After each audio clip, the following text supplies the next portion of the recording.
Estrategia de evaluación cualitativa de la materia de ciencias naturales con la profesora Adriana Gómez. ¿Qué pasos necesitas para realizar la estrategia de evaluación cualitativa? Necesitas una lectura del caso que se te describe en la actividad. Luego, debes repasar las guías de trabajo autónomo del segundo semestre y después estar dispuesto a responder cada una de las preguntas asignadas relacionadas con la situación hipotética. Vamos a las preguntas. Pregunta 1. La pregunta 1 dice: ¿cuáles áreas de las ciencias naturales están involucradas en la situación hipotética?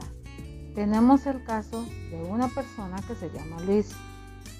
Con el apoyo de la guía de agosto puedes responder de manera detallada cuáles son las áreas de las ciencias naturales involucradas. Recordemos que tienes que mencionar al menos 3 áreas de las ciencias naturales que estén implicadas en el caso hipotético. Por ejemplo, y te menciono algunas: física, química, biología, geología, pero debes de explicar por qué están involucradas cada una de ellas. Vamos con la pregunta 2. Dice: ¿cómo Luis se contagió si él relata que cumplió con los protocolos establecidos por el Ministerio de Salud? Muy importante que tomemos en cuenta la guía de trabajo de agosto. Recuerda justificar tu respuesta y puedes poner aquí una hipótesis. Dentro del caso se te describe qué hizo Luis, qué observó Luis. Entonces tienes que describir detalladamente cómo es que Luis se contagió. Si él se supone que realizó todos los protocolos recomendados por el Ministerio de Salud.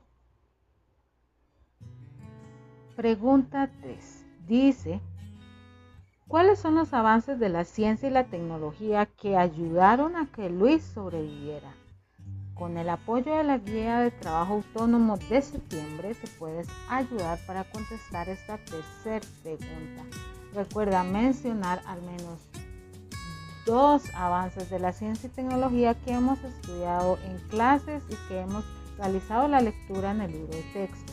Además de mencionarlas, debes explicar de manera detallada cuáles son esos avances de la ciencia y tecnología y cómo es que ayudaron a que Luis sobreviviera.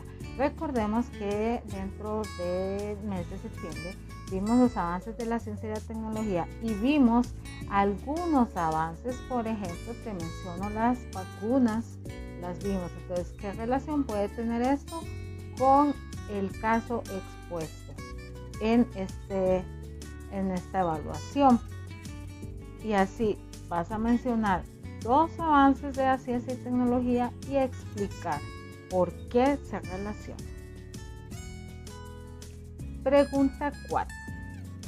Dice: ¿cuáles pasos de método científico utilizó Luis en su trabajo para tratar de evitar contagiarse del virus COVID-19?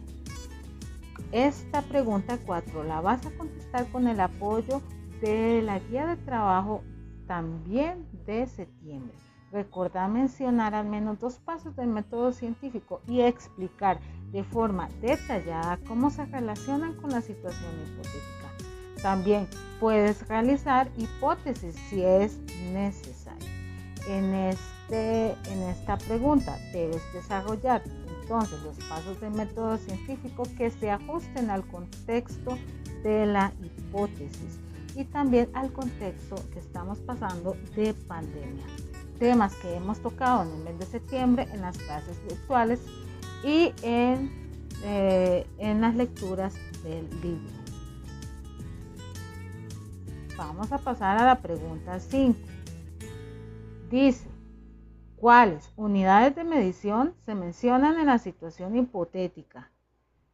Esta pregunta 5 la puedes responder con el apoyo de la guía de trabajo autónomo de octubre. Recordá que también puedes encontrar videos explicativos de cada una de las guías mencionadas en este instrumento cuantitativo.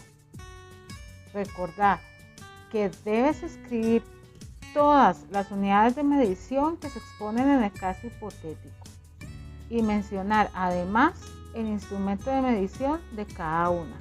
Por ejemplo, si se habla de la masa de una persona, debes escribir cuál es el instrumento de medición que es posible realizar la masa.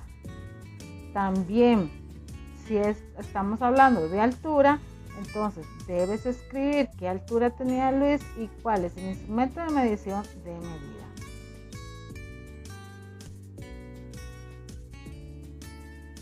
No se detalla la pregunta 6, puesto que es de afectividad y sexualidad integral, así que si tienes alguna consulta al respecto me la puedes hacer por privado. Felicidades porque lograste llegar hasta aquí, hasta el final. Nos vemos y muchas gracias por tu esfuerzo y dedicación en el desarrollo de todas las guías de trabajo autónomo de este año. Nos vemos. Esto fue elaborado por mi persona, Adriana Gómez Jiménez, en el curso de capacitación llamado Promoviendo Espacios de Aprendizajes, impartido por la Fundación Omar Dengo.